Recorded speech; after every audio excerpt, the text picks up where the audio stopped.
네, 뉴스 분석 함께할 네 분 소개하겠습니다. 정광재 국민의힘 대변인, 구자홍 동아일보 신동아팀 차장 나오셨습니다. 네, 강성필 민주당 국민소통위 부위원장, 장현주 민주당 법률위원회 부위원장 함께합니다. 어서 오세요. 네, 민주당이 오늘 국회에서 제22대 총선 후보자 대회를 열었습니다. 먼저 그 모습 보고 오시죠. 네, 지금 이해찬 공동상임선대위원장이 이 후보자 대회에서 이제 발언을 했다고 하는데요, 강성필 위원장님. 네. 지금 화면에 일단 준비가 아직 안 된 것 같습니다. 네. 근데 보니까 지금 이미 우리 쪽으로 좀 김이 나오고 있는 것 같다라고 하면서 지금 자신감을 보이고 있는 상황인데 네. 지금 최근 들어서 민주당이 상승세를 탔다 이렇게 내부적으로 판단을 하고 있는 겁니까?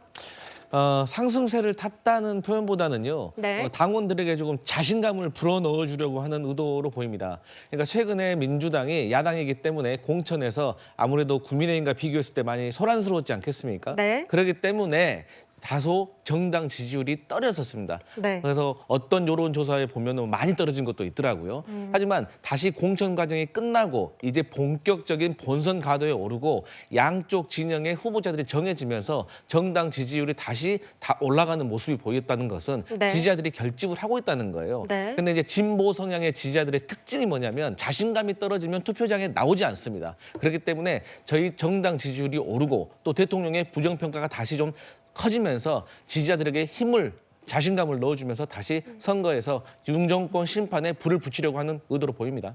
네, 지금 구체적인 숫자가 153 플러스 알파까지 나오던데 이 숫자는 어떻게 해서 나오게 된 겁니까?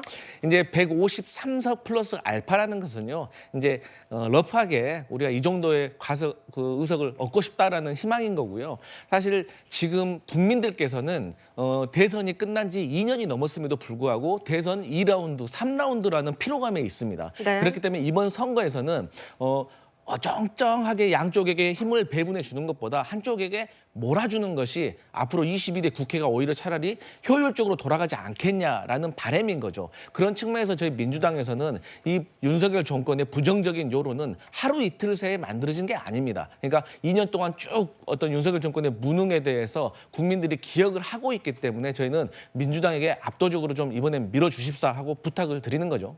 네, 그러선지 지금 이재명 대표 오늘 전국 출마자들이 모두 모인 자리에서 오늘도 윤석열 정부 심판론을 언급했다고 합니다. 구자홍 차장님. 네. 지금 이 정부 심판론으로 이번 총선을 치르겠다. 이 전략이 명확해 보입니다. 네. 민주당은 당연히 윤석열 정부 심판론이 민주당 후보들의 어떤 이 총선 선전에 도움이 될 거다 이렇게 판단을 하고 있는 것으로 보입니다.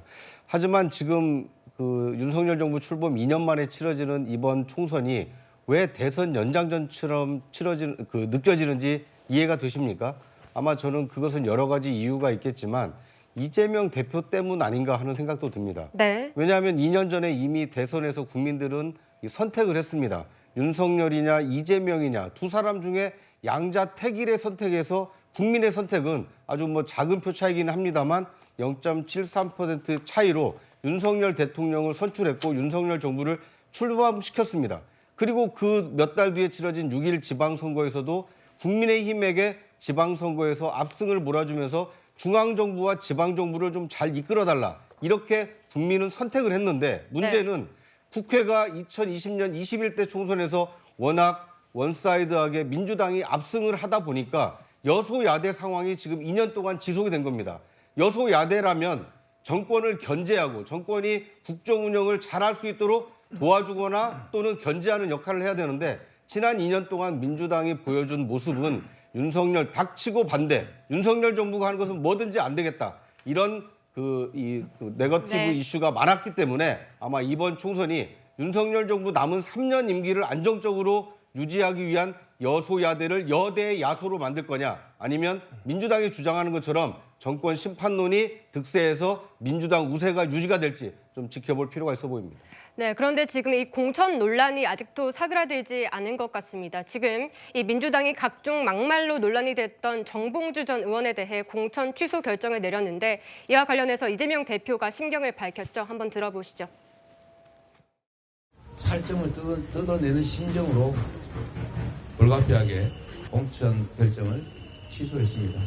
관용진 후보도 참여할 수 있다. 네, 장현주 변호사님 네. 지금 살점을 뜯어내는 심정이라고까지 표현을 했습니다. 네, 그렇죠. 아무래도 당대표 입장에서는 또 경선을 거쳤고 또 결선까지 치른 후에 또 후보자로 공천이 됐었는데 뭐 여러 가지 막말 논란 때문에 결국에 공천을 취소할 수밖에 없었던 그런 전반의 상황 자체가 뭐 즐거울 리가 당연히 없었을 것 같습니다. 당연히 또 안 좋은 심정으로 또 마음 아픈 심정 그리고 또 국민 눈높이에서 봤을 때 국민들께 송구한 마음으로 이 모든 절차를 거쳤을 것이다라는 예상이 되는데요. 당연히 정당으로서는 가장 경쟁력 있고 훌륭한 후보를 국민들께 내보여야 되는 것 정당의 의무일 것입니다. 그런 차원에서 또 여러 가지 논란들도 있었기 때문에 공천이 결국 취소되고 지금 새롭게 또 재추천을 하는 절차이기 때문에요. 당연히 당으로서는 송구한 마음이 먼저 앞설 수밖에 없는 상황입니다. 그럼에도 이제라도 잘못된 부분이 있다라면 빠르게 바로 잡고 국민들께 또 최선의 후보를 선보일 수 있도록 그런 절차를 거치는 중이기 때문에 앞으로 어떤 후보가 강북을에 최종적으로 공천이 될지는 계속해서 국민적인 관심 속에서 지켜봐야 될 문제인 것 같습니다. 네, 지금 이 대표가 박용진 의원도 경선에 참여할 수 있다 이렇게 말을 했습니다. 그런데 이 경선이라는 게 전략 경선이라고 해서 당원들만 참여하는 경선이거든요. 그러면 이미 감산을 받게 되는 박용진 의원은 불리하게 되는 거 아닙니까? 뭐 30% 감산이라는 게 경선에 참여해 본 사람이라면 특히 이 양자 경선 같은 경우에는 얼마나 큰 차이를 낼 수 있는지를 네. 절감하실 수 있을 거라고 생각합니다. 이재명 대표가 살점을 뜯어내는 각오로 뭐 그런 심정을 느꼈다고 했는데 그게 정봉주 후보가 아니라 그러니까 자신의 마음이 실린 정봉주 후보가 아니었다면 그런 표현이 가능했을까라는 생각이 듭니다. 만약에 그게 박용진 의원이었다면 그런 표현했을지도 궁금하고요. 박용진 의원 같은 경우엔 지역 내에서 상당히 좋은 평가를 받았었던 거 아닙니까? 지난번 경선에서도 과반을 넘는 득표율이었지만 감산이 적용되면서 탈락할 수밖에 없었는데 이번에 경선 참여를 주면서도 30% 감산을 그대로 유지하기 때문에 네. 글쎄요, 뭐 이런 공공연하게 이재명 당대표의 마음이 특정 후보에게 실렸다라는 것을 어느 정도 당원들이 알게 된 시점에서 박용진 의원이 얼마나 선전할 수 있을까는 두고 봐야 할 것 같습니다. 네, 워낙 이렇게 불리한 구도로 치르다 보니까 지금 당 내에서도 김상희 의원이 이재명 대표는 그렇게 박용진 의원이 무섭냐 이런 식의 발언도 했더라고요. 저는요 이러한 모습들이 민주당에 좀 긍정적이라고 저는 보고 있습니다. 어떤 부분이요? 그러니까 어떤 당내에 이슈가 있었을 때 당대표 눈치를 보면서 의원들이 할 말을 못한다면 그게 민주적인 정당이 되겠습니까? 네. 그리고 4선 정도의 중진이 대표를 향해서 의원들 단톡방에서 그런 말을 했다는 거는 대표로서도 심각하게 받아들이고 또 다른 목소리에 대해서 귀를 기울이고 신경 쓰지 않을 수가 없어요. 그런데 당내에서 이런 목소리 하나도 안 나온다? 그래버리면 대표가 그야말로 어떤 결정을 내릴 때 부담이 없는 거 아니겠습니까? 저는 이게 민주적인 정당이 아니라고 봐요. 예를 들어서 국민의힘에서 과거에 윤한 갈등이라고 있었을 때 의원 단체방에서 이용 의원, 호위무사라고 하는 이용 의원이 뭐 대통령이 뭐 한동훈 비대위원장에서 뭐 신임을 철회했다라고 했는데 모두가 아무 말을 안 차나요. 그러니까 저는 이런 모습보다는 당내에서 치열하게 갈등을 갖더라도 의견을 피력하면서 의사결정을 해나가는 것이 오히려 그 의사결정이 끝난 후에는 더 하나가 된 모습으로 갈 수 있다. 저는 그렇게 보고 있습니다. 네, 민주적인 모습이다 이렇게 말씀해 주셨는데 네. 그렇다면 이런 의견들을 이 대표가 받아들여서 이번에 경선 규칙을 바꿀 수도 있다고 보십니까?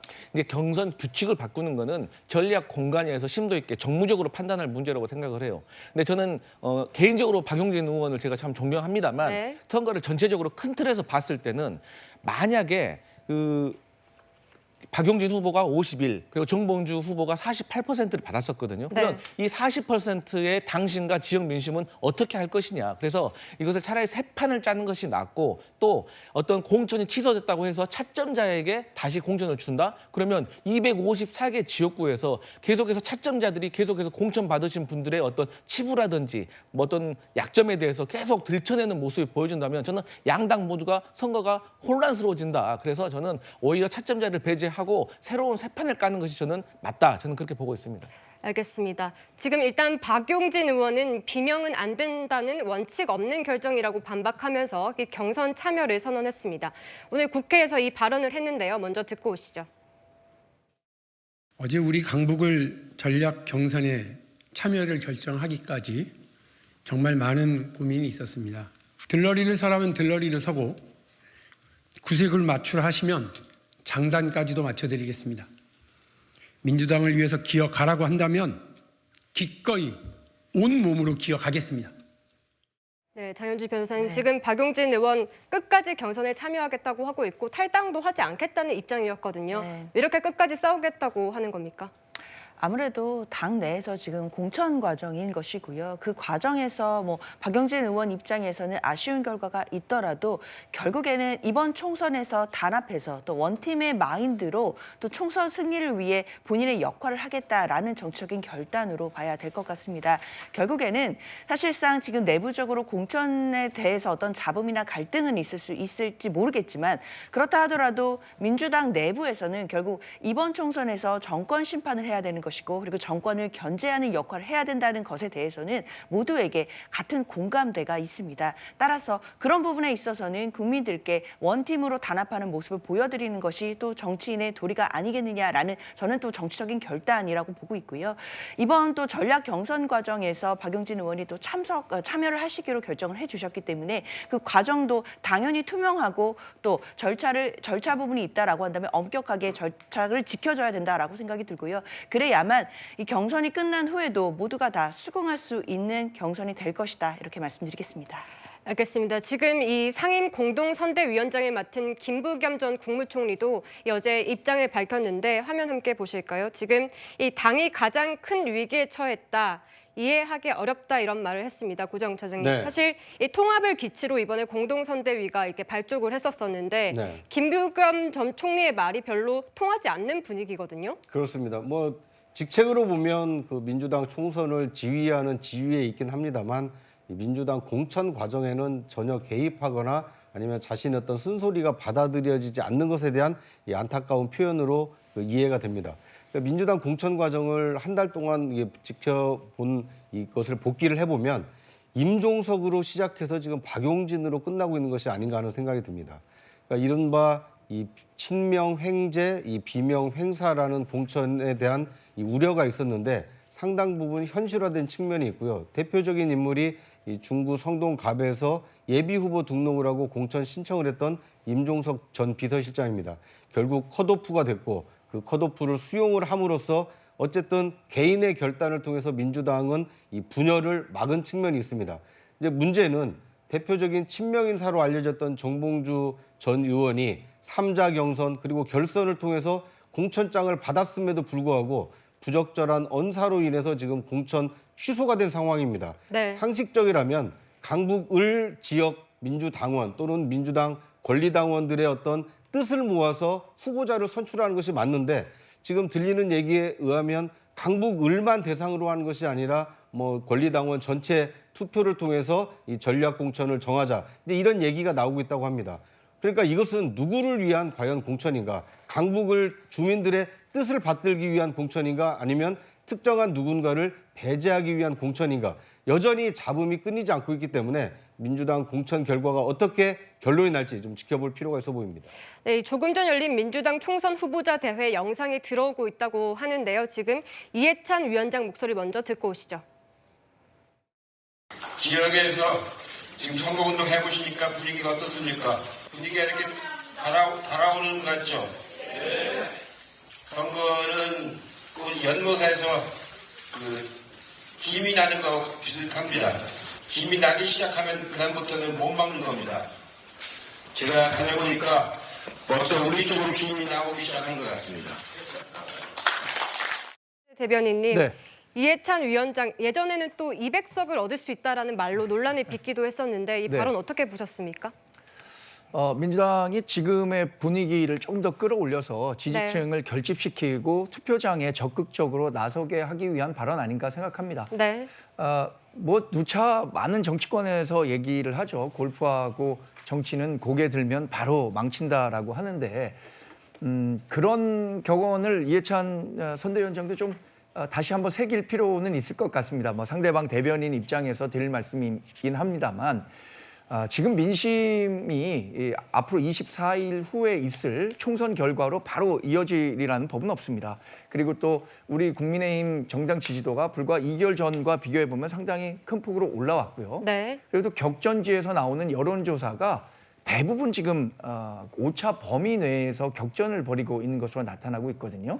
앞으로 24일간 있을 본격적인 선거 기간 동안에 우리 당은 더 겸손한 자세로 윤석열 정부의 성공, 특히 지난 2년 우리가 국정을 운영하기는 했지만 아까 구자룡 차장 얘기하신 것처럼 민주당이 우리가 하려고 하는 민생 정책에 대해서 다 이 사사건건 발목을 잡다 보니까 우리 정당이 추구하는 정책을 제대로 국민께 선보이지 못한 측면이 있습니다. 그렇기 때문에 남은 3년 국정 동력을 살리기 위해서는 반드시 국민들께서 국민의힘에 적어도 뭐 일당이 될 수 있는 힘을 실어주시리라고 저는 기대하고 있습니다. 네, 지금 이 더불어민주당 경기 안산갑 양문석 후보도 지금 논란이 빚고 있는 상황인데 노무현 전 대통령을 이명박과 노무현은 유사 불량품이다 이런 발언들을 했습니다. 강성필 위원장님, 당시 이 한미 FTA에 대한 반대 의견을 표출하면서 이런 발언을 한 것으로 보이는데 지금 당내 분위기 어떻습니까? 네, 아무래도 당내 분위기가 소란스럽죠. 왜냐하면 그 저희 민주당은 김대중, 노무현 정신을 계승하는 정당 아니겠습니까? 네. 그런데 저는 이 막말에 대해서요. 정치권이 조금 합의를 봐야 되는 부분이 있는데 제 개인적으로 한 2가지로 분류를 해봤어요.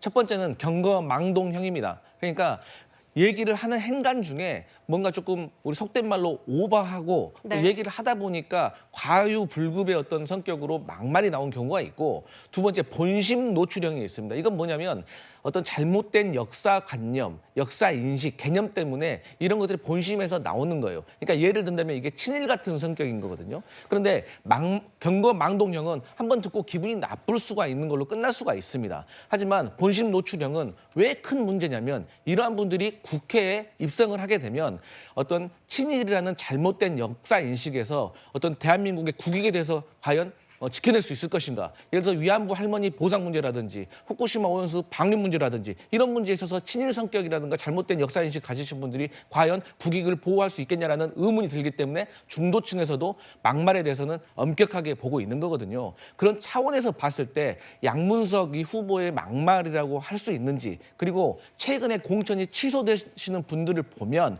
첫 번째 막말이 중요한 게 아니라 이분들의 추가 막말, 그리고 알 수 없는 폭탄이 또 터질 수 있다는 그 위험이 어떤 있느냐 없느냐가 공천 취소까지 가느냐를 결정하는 것 같아요. 그렇기 때문에 저는 민주당에서 다소 소란스럽더라도 지금은 조금 더 지켜봐야 되는 과정이 아닌가 그렇게 보고 있습니다.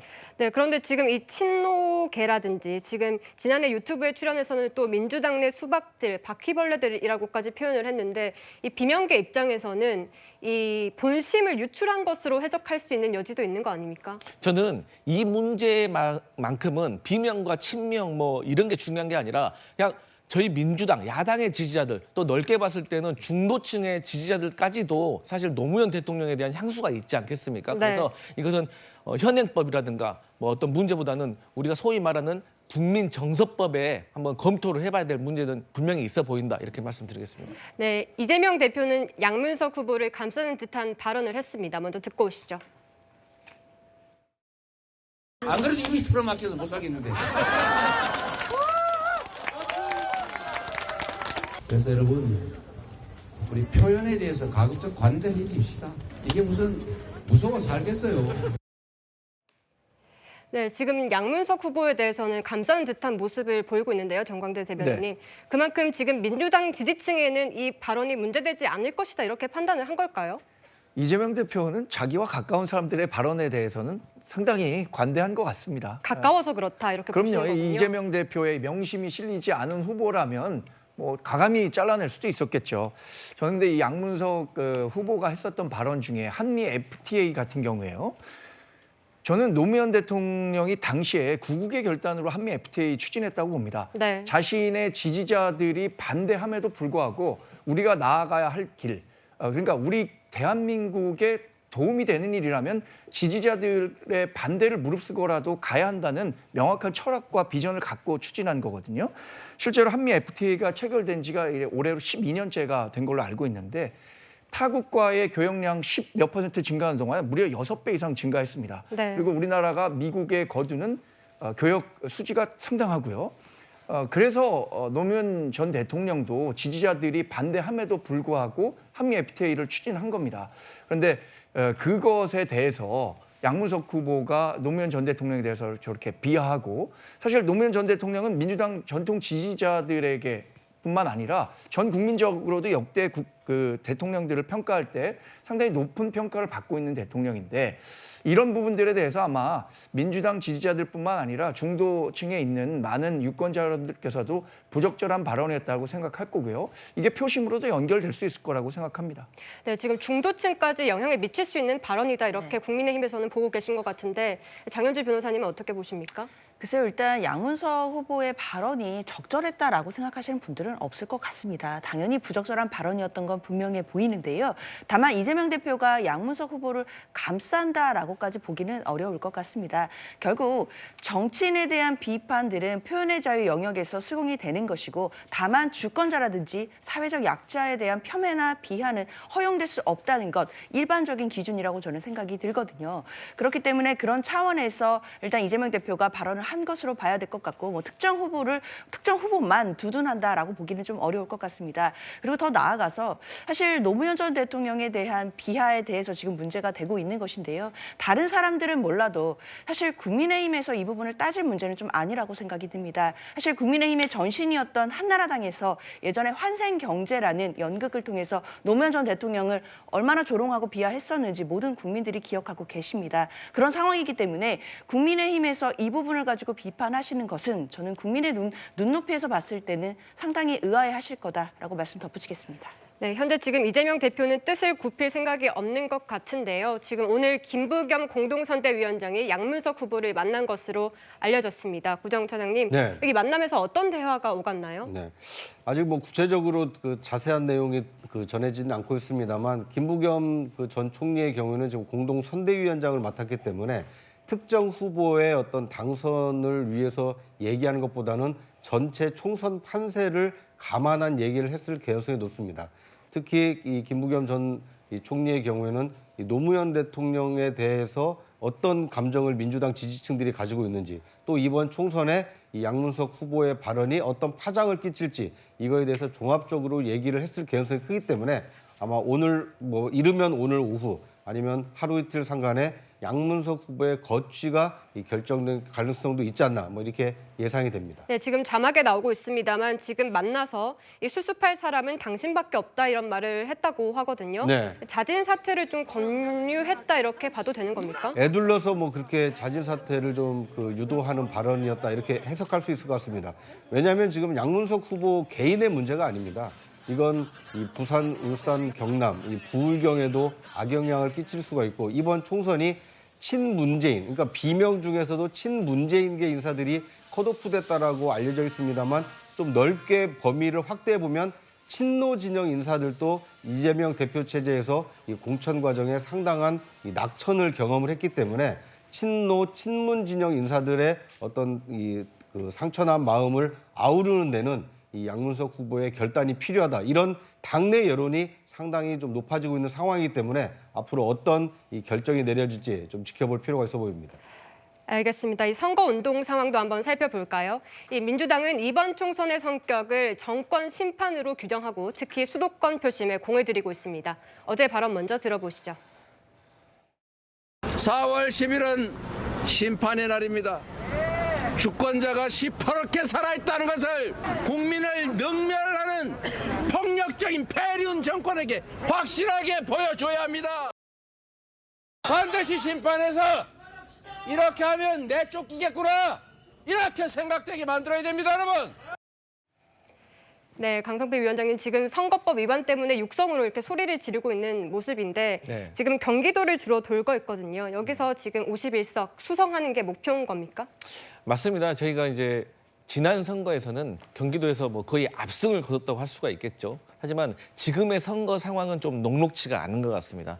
하지만 저희 민주당이 봤을 때는 확실히 선거 총선은 어떤 정당 지지율보다는 대통령에 대한 부정 여론이 크냐 적냐가 매우 중요하다고 생각을 해요. 그렇기 때문에 민주당으로서는 지금 윤석열 정권에 대해서 심판을 해야 되는데 저희가 심판을 하는 근거로 이해 양명주, 이태원 사건, 그다음에 최상병 순직 사건, 그다음에 양평 고속도로 명품백 사건, 그다음에 주가 조작 이 5가지를 가지고 국민들에게 호소를 하고 있는 과정이고 여기에 대해서 최근에 이종섭 전 국방부 장관 지금은 주 호주 대사시죠.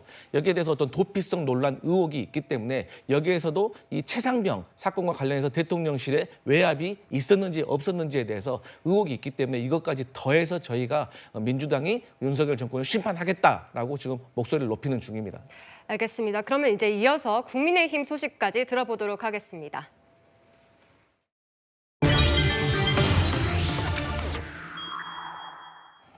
네, 국민의힘이 오늘 첫 선거대책위원장 회의를 열었습니다. 먼저 한동훈 위원장 발언부터 들어보겠습니다.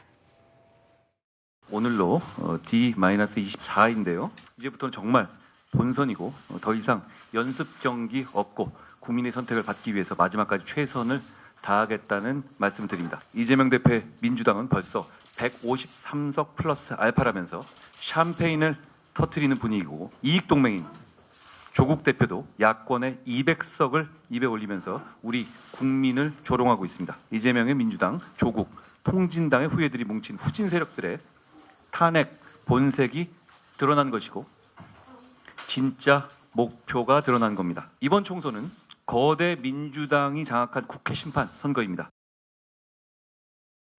네, 지금 153 플러스 알파의 민주당 발언을 비판하는 모습인데요.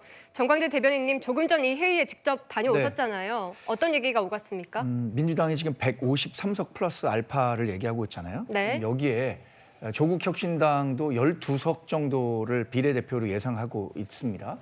그럼 이 두 개 합치면 한 165석 정도 되는데 21대 총선에서 178석 가까이를 범야권에서 얻었었습니다. 네.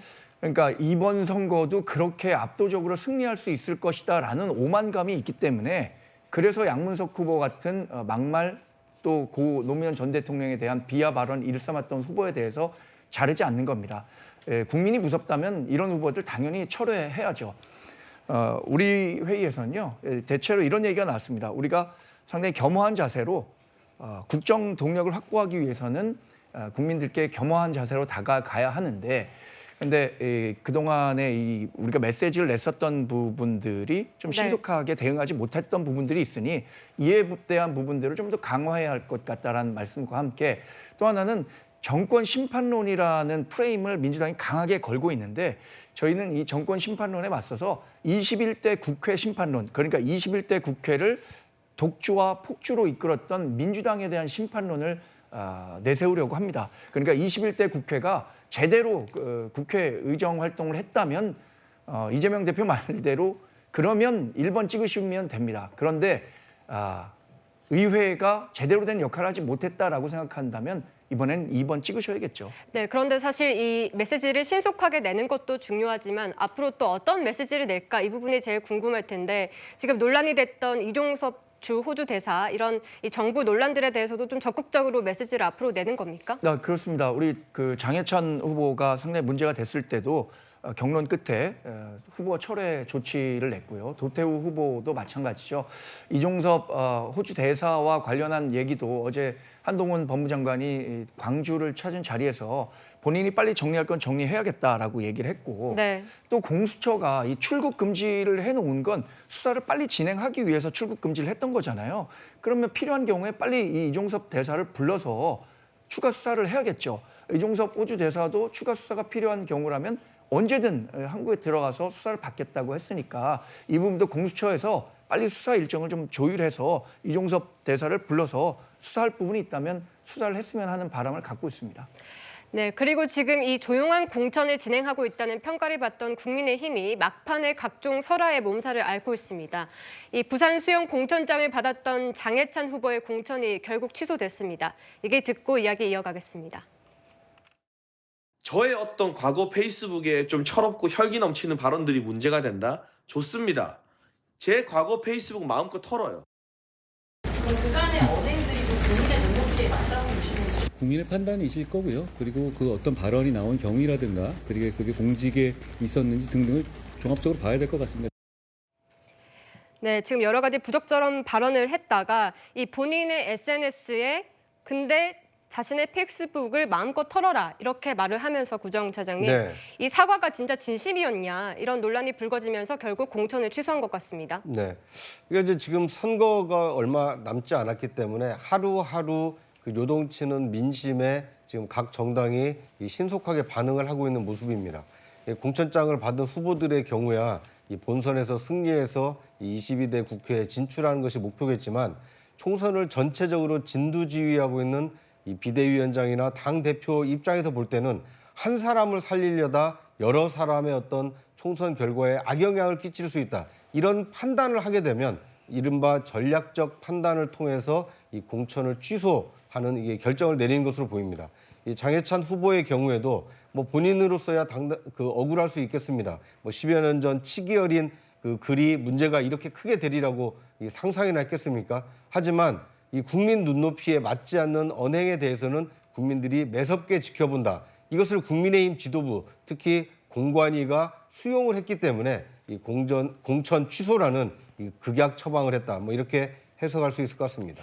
네, 지금 이번 공천 취소에 대해서는 별다른 반발이 없는 상황인데요, 구정 차장님. 네. 지금 이 도태우 변호사도 직전에 이 5.18 민주화운동 폄훼 발언 논란으로 지금 공천이 취소됐거든요. 네. 그래서 여기에 대해서는 당내 반발이 좀 있는 것 같습니다. 일단 도태우 후보 본인이 지금 무소속 출마를 공언한 상태입니다. 그러니까 국민의힘 후보로 공천은 취소가 됐지만 이 자신이 출마를 접은 것은 아니다라고 하면서 이 무소속 출마를 강행하겠다는 뜻을 밝히고 있습니다. 앞으로 이제 국민의힘이 누구를 후보로 내세울지 좀 지켜볼 필요가 있어 보이는데요. 뭐 대구의 경우에는 이 여당에게는 강세 지역으로 꼽히는 지역이긴 합니다만 공천을 취소한 후보가 무소속으로 출마한다. 이것을 과연 이 대구 시민들께서 어떻게 지켜보실 거예요? 또 그 모습을 지켜보는 다른 지역의 국민들은 이 국민의힘 그리고 도태우 후보를 어떻게 생각하느냐 이거에 따라서 이번 총선의 이 마지막 판세가 요동칠 가능성도 좀 있어 보입니다. 네, 이 전체적인 이 판세로 봤을 땐 그렇겠지만 정광재 대변인님 네. 또 지금 이 도태우 변호사는 대구 중남 을에 지금 공천을 받았던 상황이잖아요. 이 대구 민심은 좀 다르다고 보는 것 같습니다.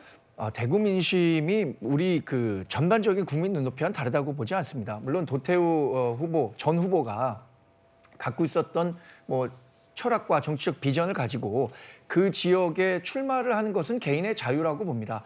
그러나 이 도태우 전 후보가 갖고 있던 인식에 대해서 대구 시민이 얼마나 반응할지는 아마 이 무소속 선거 출마 결과가 말해줄 거라고 생각이 들고요. 네. 저희는 이 도태우 전 후보가 갖고 있었던 발언이나 뭐 갖고 있던 생각이나 이런 것들이 국민 눈높이에 전반적으로 맞지 않는다고 생각했기 때문에 공천을 철회한 거고 더 좋은 후보를 통해서 해당 지역 국민들의 마음을 달래겠다는 생각을 갖고 있습니다. 어떤 후보가 나오든 간에 우리가 이길 수 있는 선거 치르도록 할 겁니다.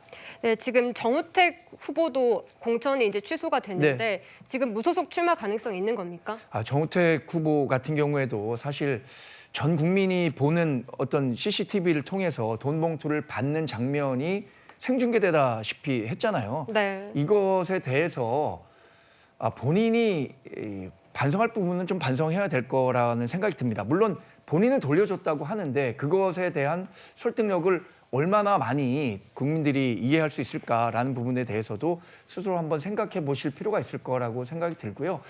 그 해당 지역의 선거가 아니라 전국에 있는 선거에 영향을 미칠 수 있다라고 한다면 본인의 어떤 뭐 자숙하는 모습을 보여주는 게 좋지 않을까라는 생각은 뭐 개인적으로 갖고 있습니다. 제가 국민의힘 대변인으로서가 아니라. 네. 지금 이 민주당은 전략 경선을 치른다 뭐 이런 얘기들이 나오고 있는데 지금 이 빈 자리에는 어떻게 지금 공천이 되는 겁니까? 공관위에서 굉장히 논의를 하고 있습니다. 해당 지역에 얼마나 경쟁력 있는 후보를 내느냐, 또 해당 지역이 납득할 수 있는 지역 유권자 여러분께서 납득할 수 있는 후보를 내느냐가 관건일 것 같은데요. 뭐 여러 논의가 있겠지만 제가 특정 어떤 후보들이 거론된다라고 지금 말씀드리기는 좀 어려울 것 같습니다. 네. 네.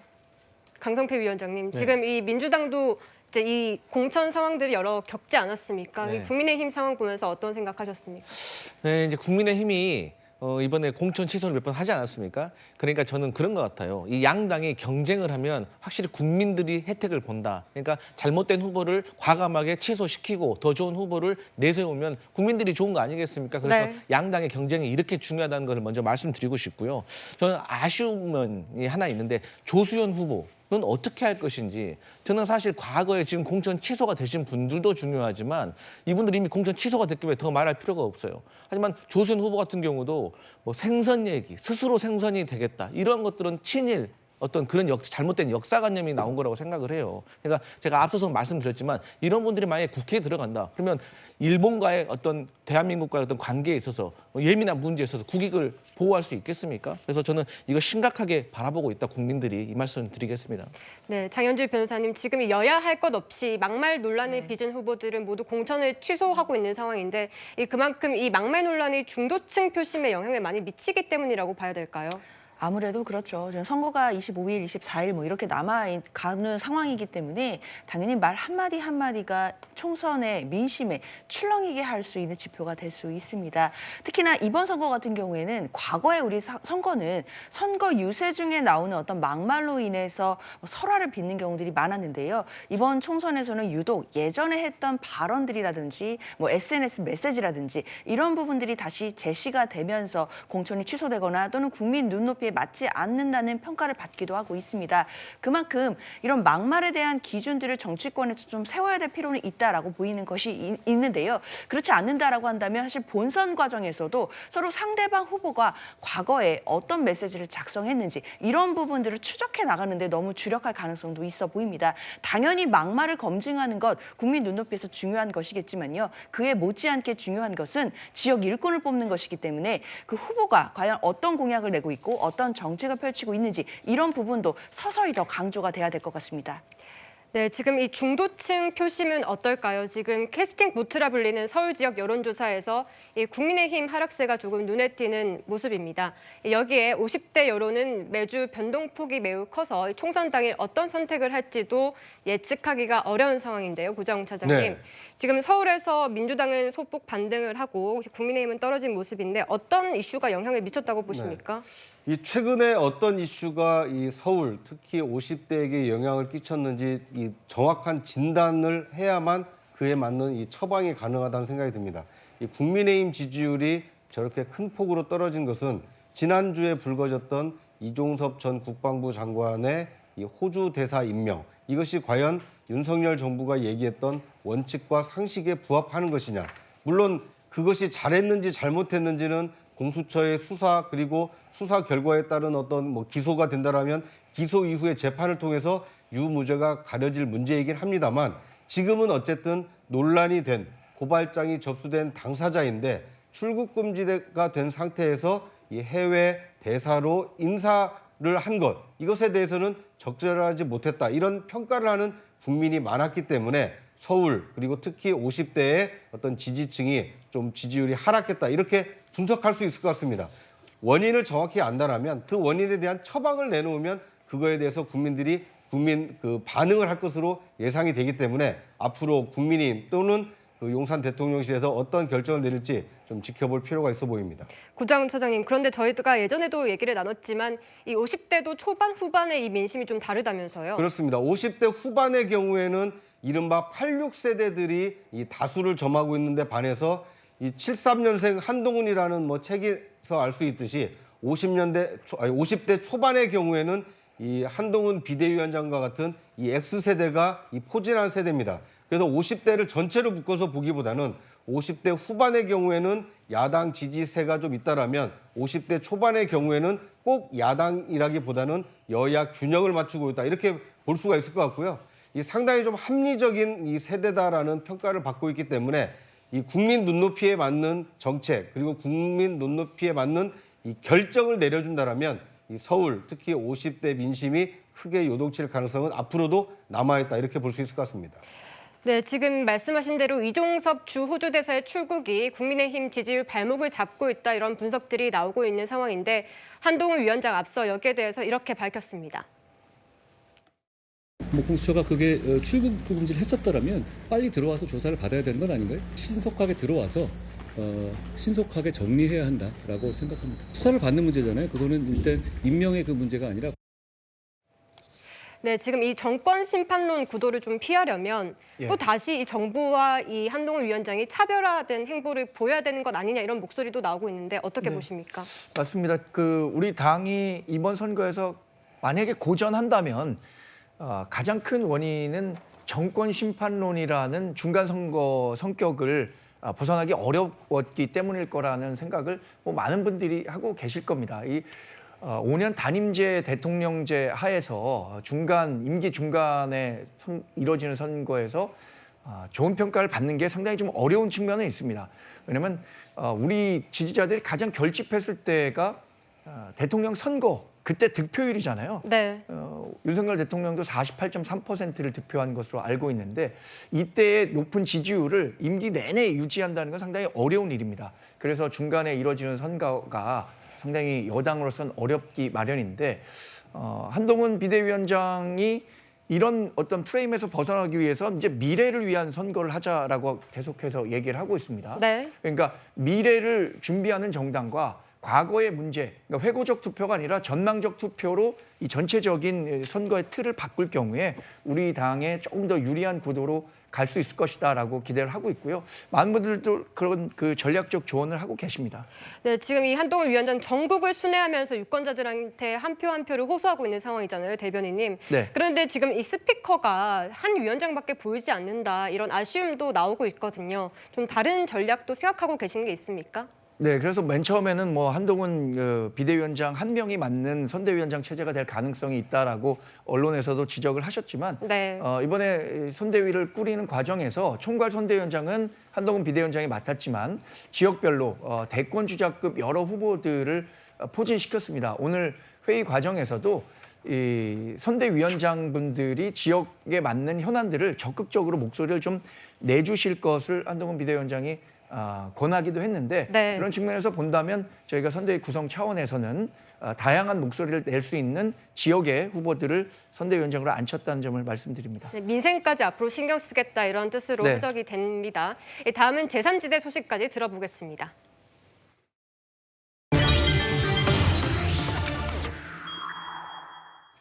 네, 지금 이 제3지대 상황을 살펴보기 전에 이 민주당 비례정당 상황 먼저 짚어보도록 하겠습니다. 지금 임태훈 전 군 인권센터 소장의 더불어민주연합 비례후보 공천 그제 끝내 불발됐었는데 이 시민사회 측 심사위원 전원이 사퇴하면서 갈등이 깊어지고 있습니다. 강성필 위원장님, 이러다가 연대가 파기되는 것 아니냐 이런 관측까지 나오고 있거든요.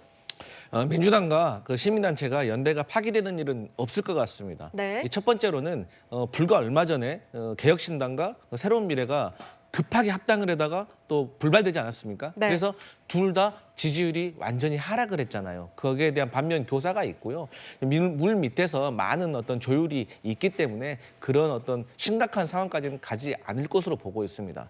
그런데 제 민주당으로서는 어쨌든 큰 형으로서 큰 역할을 하고 또 거기에 따른 잘못된 점이 있으면 책임을 더 져야 되는 상황이기 때문에 국민 눈높이에 맞는 어떤 비례대표 후보 추천이 저희로서는 매우 심각한 문제로 느껴지고 있습니다. 그리고 선거가 이제 경선 과정으로 갔을 때는 뭐 양쪽 모두 자기 진영으로 가지 않습니까? 뭐 극우나 극좌로. 하지만 본선 가도로 가게 되면 모두 다 중도로 모여야 합니다. 중도층이 어쨌든 성패를 가리기 때문에. 그래서 최근에 민주비례연합의 지지율이 떨어지고 조국 혁신당의 지지율이 높아가는 것도 이런 비례대표 순번이라든가 추천이라든가 이런 거에 있어서 어떤 중도층과 지지자들의 눈높이에 조금 맞지 않는 부분이 있었다고 분석을 하고 있기 때문에 이러한 결론으로 내려진 것이라 이렇게 보면 되겠습니다.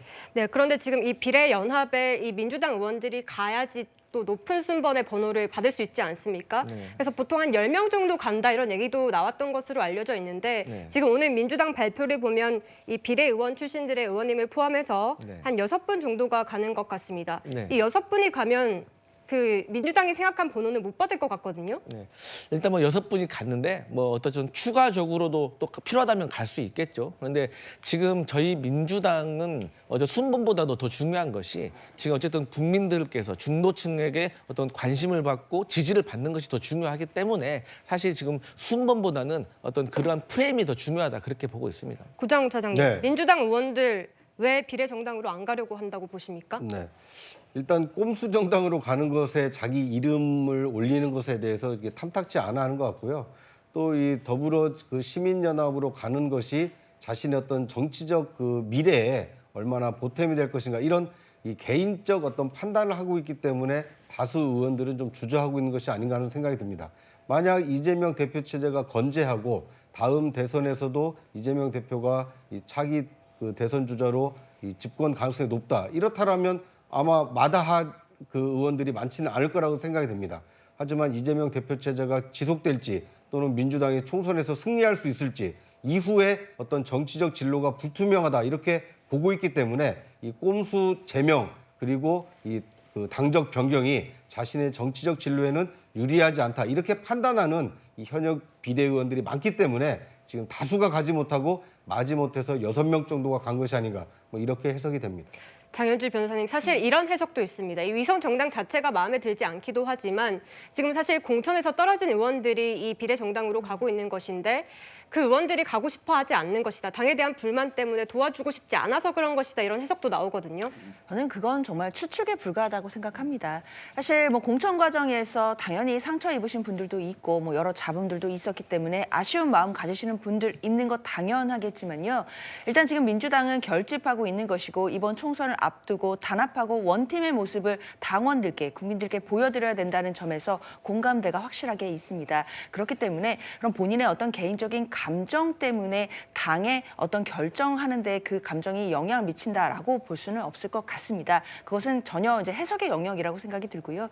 다만 이제 6명 정도 의원이 더불어민주연합으로 지금 가시는 것으로 지금 알려져 있는데 그 이후에 또 추가적으로 의원들이 또 나올 수도 있는 것이고 앞으로 그 비례 순번이라든지 또는 그 정당의 기호라든지 이런 부분과 관련해서는 앞으로 시간이 조금 더 남아 있기 때문에 전략적으로 다른 이야기들 나올 수 있을 거라고 생각합니다. 네. 근데 이제 현재 6명밖에 안 간 이유는 본인의 어떤 동의를 통해서 제명했기 때문이거든요. 네. 만약에 지금 지도부 결정으로 비례대표 의원 다 제명시키면 그 다 가면 되는 거 아닙니까?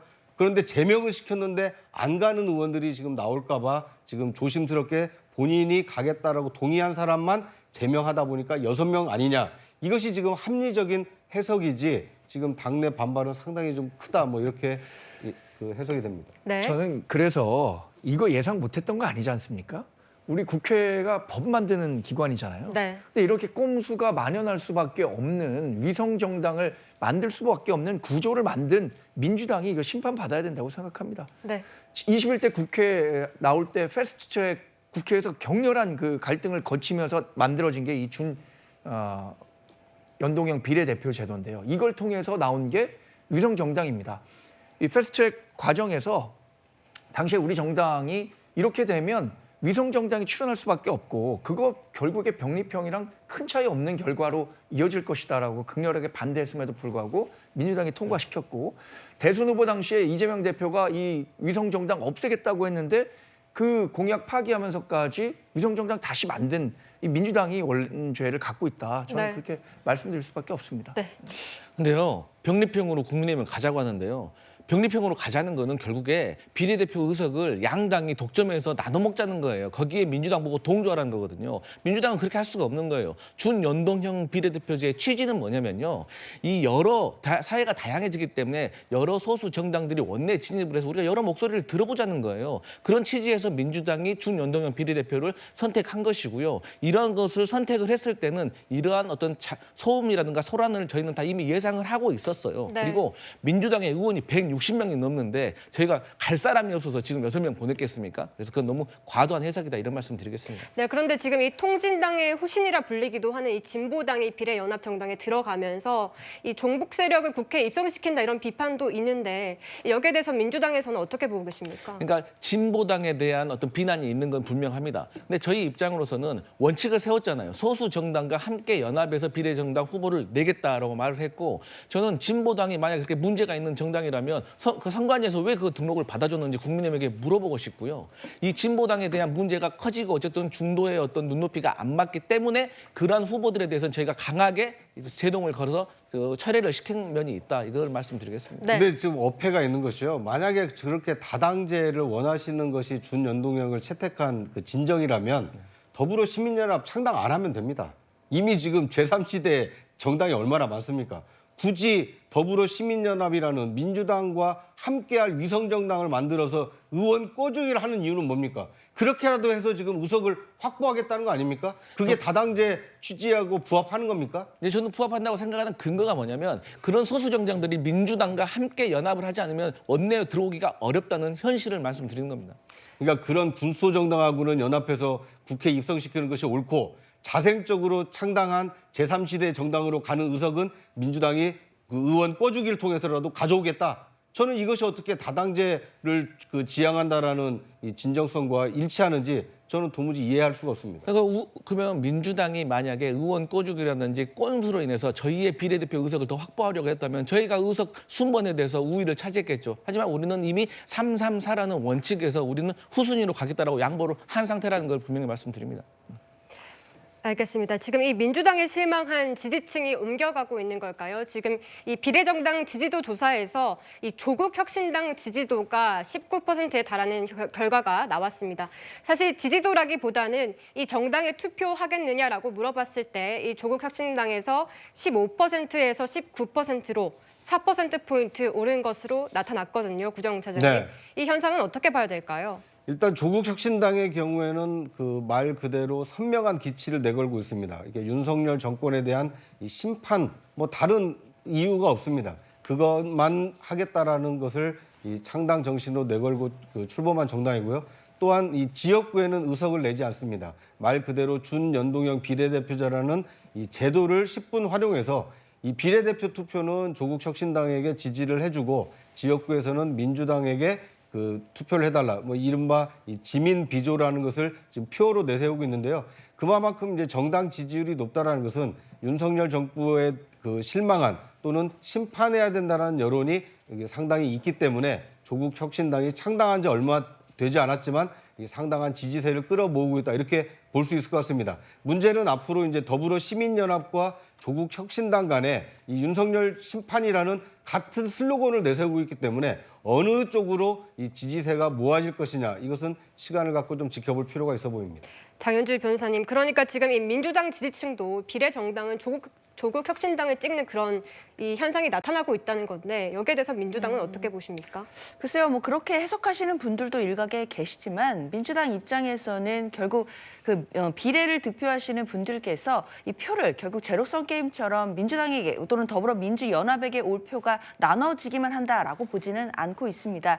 결국엔 조국혁신당이 출연함으로써 진보 진영의 전체 파이가 커지는 효과가 발생하고 있다라고 보는 것도 또 하나의 시각이기 때문일 텐데요. 결국 조국혁신당에게 비례표를 주시기 위해 투표장에 가시는 국민께서는 아마도 지역구에서는 국민의힘에게 투표를 하지 않을 가능성이 높습니다. 그렇게 본다라고 한다면 결국 진보 진영의 전체 파이를 키울 수 있는 것이고 그런 역할이 있다라고 한다면 민주당은 더더욱 이번 총선에서 중도 외연 확장을 위해 나아갈 수 있는 것이고 조국혁신당은 보다 선명한 야당의 기치를 걸고 나아갈 수 있는 것이 아니겠느냐라는 시각도 분명히 존재하는 것 같습니다. 네, 정광재 대변인님, 네. 지금 이 추세라면 지금 조국 혁신당의 목표인 비례대표 의석 10석도 얻을 수 있다 이런 해석들이 나오고 있거든요. 네, 맞습니다. 예, 지금 여론 수치만 놓고 보면 뭐 대략 20%까지 수준이 올라왔잖아요. 그러면 뭐 10석 아니라 뭐 12석까지도 목표로 한다라고 하는데 저는 근데 정당이 한 번 만들어지면 수권 정당화 돼야 된다고 생각합니다. 그러니까 더 많은 지지자들을 끌어들여서 권력을 잡을 수 있는, 그러니까 정권을 창출할 수 있는 정당이 돼야 하는데 반윤, 그러니까 정권 심판론의 기치에만 편승해서 20% 지지율만 얻는 정당이 앞으로 뭐 어떤 비전이 있을까요? 그러니까 더 많은 지지자들을 끌어올리기 위한 노력은 하지 않고 자기네들을 좋아하는 일부 팬덤에 편승해서만 네. 의석수를 몇 개라도 확보해서 우리 정권의 어떤 약점을 파고들겠다라고 생각하는 점에서 본다면 조국 대표가 만드는 조국혁신당이 이 정당으로서 어차피 이 지속 가능한 정당을 만들어야 될 거 아닙니까? 이 지속 가능한 정당을 만들어내기 어렵다고 봅니다. 네, 그러면서 지금 조국 대표가 이 비례대표 오디션에서 이 압도적 1위로 만들어달라 또 이렇게 말을 했거든요. 이 후순위 전략을 펼 것이다 이런 관측도 나왔었는데 이제 조국 혁신당의 이름에도 조국 대표가 들어가고 1위도 조국 대표가 되는 겁니까?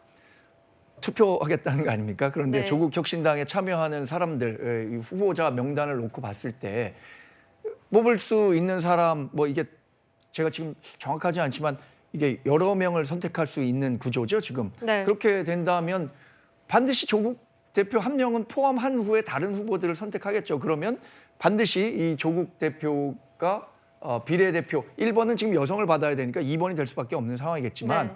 어쨌든 뭐 과거에는 뭐 DJ나 여러분들이 비례 맨 마지막 순위를 받는 배수진을 펴기까지 했는데 조국 대표 같은 경우에는 하루라도 국회의원 해보겠다라는 생각을 갖고 있는 것 같습니다. 말씀하신 대로 이 팬덤에 기초한 그런 전략들을 펴고 있기 때문인 것으로 보이는데 고정 차장님께서 네. 또 할 말이 있으시나요? 예. 예. 저는 제주는 이재명 대표가 부리고 이 의석은 조국 대표가 차지하는 이 준연동형 비례대표제가 과연 대한민국 정치 발전에 도움이 되는가 굉장히 좀 안타까운 생각이 듭니다.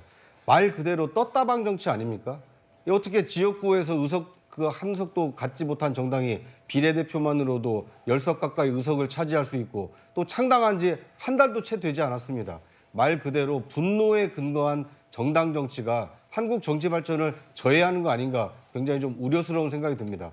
2020년 총선에도 열린민주당이 친문 정당을 표방하면서 창당했을 때 상당히 많은 그 지지를 받은 적이 있습니다. 하지만 총선 결과에서 우리 국민들은 냉철하게 판단을 했습니다.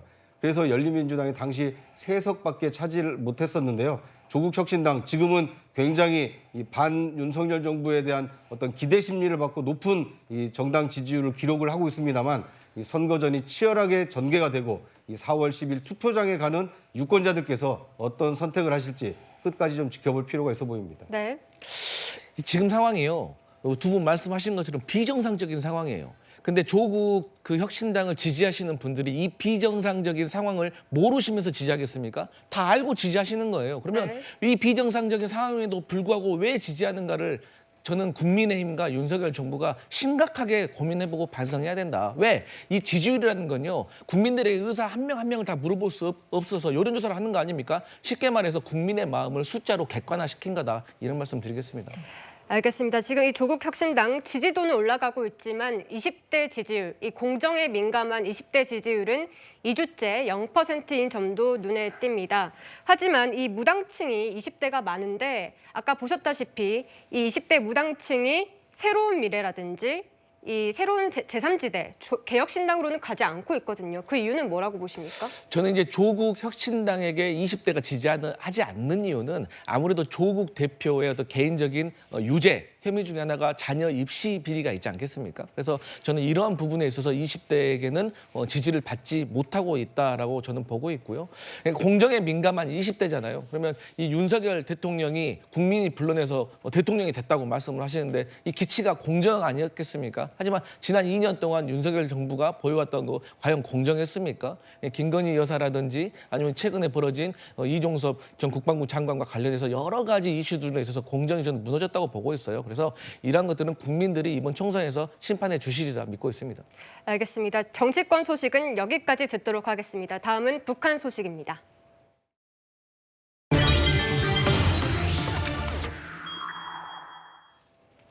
네, 이 북한 김여정 노동당 부부장이 담화를 통해서 김정은 위원장이 이용한 차를 소개했습니다.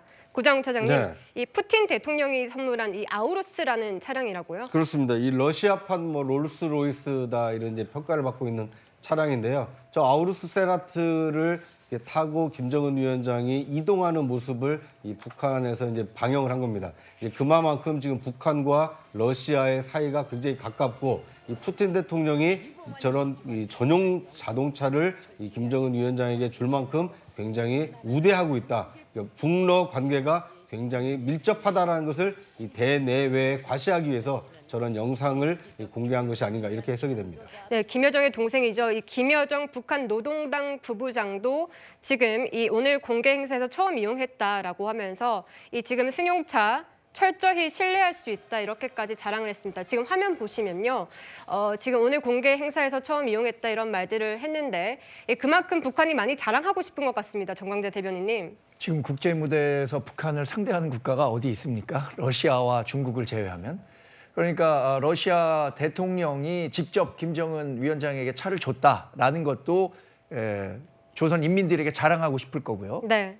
그걸 처음 이용하는 장면을 보이면서 러시아와 우리 그 북한의 관계가 상당히 돈독하다라는 점을 뭐 대내적으로 알리고 싶었겠죠. 그런데 지금 뭐 국제 무대의 이 국제 질서라는 게 우크라이나 전쟁도 그렇고요.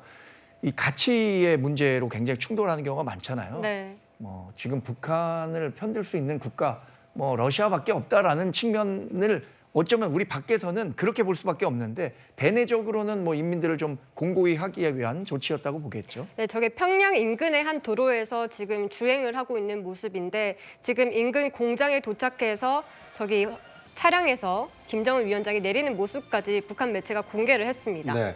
저는 물론 뭐 북한이 저 장면을 보낸 이유는 이 푸틴 대통령이 선물한 자동차를 보라고 이 영상을 공개했습니다만 제 눈에는 오히려 자동차는 안 보이고 저 자동차가 달리는 도로에 이 김정은 위원장 일행 차량 외에는 한 대도 안 보입니다. 네, 그러네요. 그러니까 저는 너무 딱하다라는 생각이 듭니다. 그러면 북한 주민들은 김정은 위원장이 저렇게 어딘가를 이동할 때는 아무런 차량도 이용을 못하고 다 집에만 있는 겁니까? 우리나라는 어떻습니까? 굉장히 시스테미컬하게 대통령 그 전용 차량이 한쪽 차선을 이용하더라도 반대쪽 차선에서는 얼마든지 차량 이용이 가능하지 않습니까? 저는 저 장면을 보면서 이 자유민주주의의 소중함이 저 장면에서도 상징적으로 좀 드러나지 않나 하는 생각이 듭니다. 저는 또 다르게 본 모습도 있었는데 또 도로가 생각보다 저렇게 깔끔하게 돼 있는데 저런 것도 많지 않은 거죠, 북한 내에서. 저는 아마 평양에 있는 도로 중에 제일 좋은 도로에서 찍었을 거라고 생각이 듭니다. 네. 제가 개인적인 경험을 말씀드리자면 제가 2007년에 이 북한에 방문해서 묘양산 거리가 한 120km밖에 안 되는데 네. 그 거리를 4시간 걸쳐서 갔습니다. 그만큼, 저렇게 좋은 예. 도로는 평양 인근에 몇 개 도로밖에 안 되는 겁니다, 지금. 알겠습니다. 지금 이 현장에는 딸 주애도 함께한 것으로 알려지고 있는데요. 지금 딸 주애의 위상이 좀 높아지고 있다 이런 해석들이 계속해서 나오고 있는 것 같습니다. 맞습니다. 지금 그 김주애를 보고 샛별 여장군이라고 우상화를 시키고 있습니다. 이게 이제 4대째 세습을 준비하는 걸로 보이고 최근에도 보도에 보면 북한군 서열 2위 박정천이 무릎을 꿇고 김주애에게 뭐 입맞춤을 했다는 것도 보도가 되었어요. 그래서 이러한 것들이 김정은 이후에 어떤 4대 세습을 지금부터 미리 준비하는 것 같다. 그래서 의아스러운 것은 김정은에게도 아들이 있다고 보도가 된 바도 있는데 어떤 세습에 계속해서 남성 위주로 세습이 되다 이번에 김주애에게 어떤 딸에게 넘어가는 것에 대해서 저희가 주시할 면이 있고 그 이유라든가 배경에 대해서도 우리 좀 분석해 볼 필요가 있다 이렇게 보고 있습니다. 네, 지금 긴 가죽 자켓을 입고 힐까지 신은 모습인데 장윤주 변호사님, 네. 지금 북한 매체가 그러면서 향도라는 표현을 김정은 위원장과 딸 주애에게 썼습니다. 어떤 의미입니까? 향도는 길을 인도한다라는 뜻인데요. 결국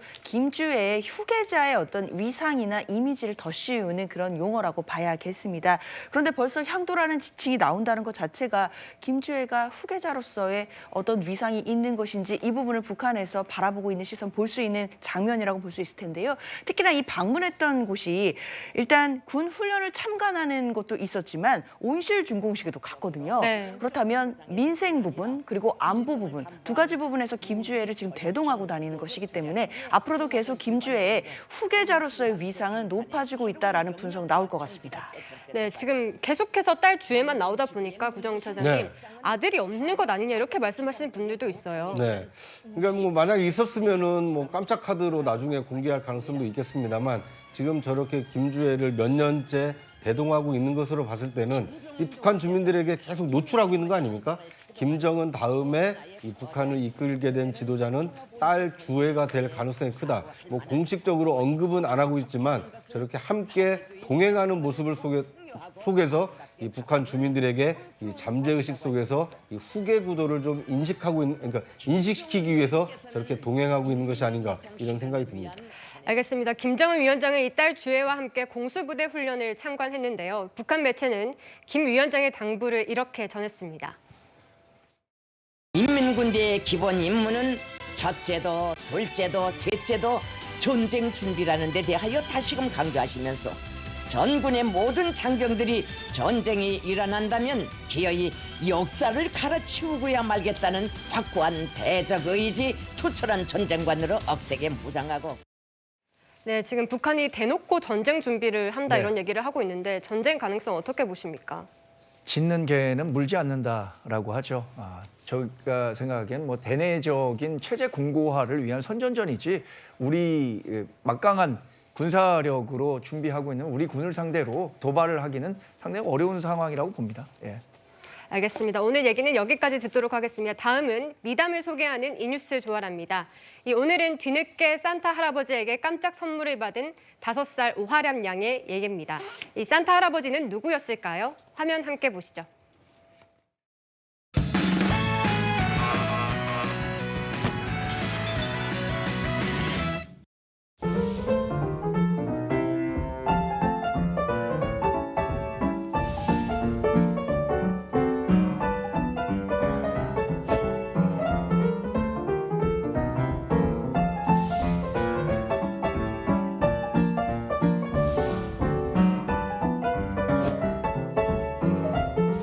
우체통 안에 있는 편지를 수집하는 업무 하는데 우표가 없는 어린아이가 쓴 손글씨 편지 카드가 한 장 들어있어가지고 그때 확인했어요. 글씨체가 너무 귀여워가지고 저도 모르게 카드를 봤던 것 같아요.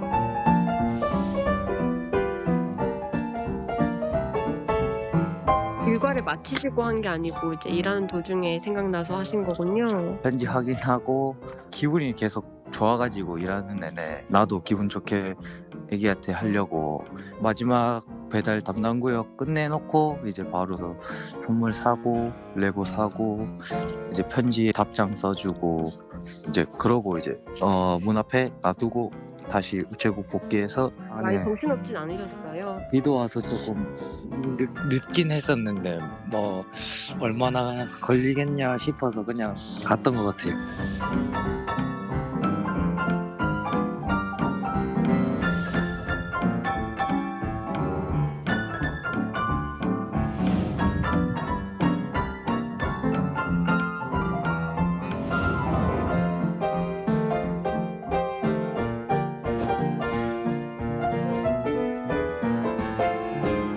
아직 이제 한 2살 조금 넘었는데 카드 보고 조카 생각이 좀 먼저 났던 것 같아요. 애기가 좋아했다는 거 듣고 저도 그날 엄청 기분 좋아서 일했던 것 같아요.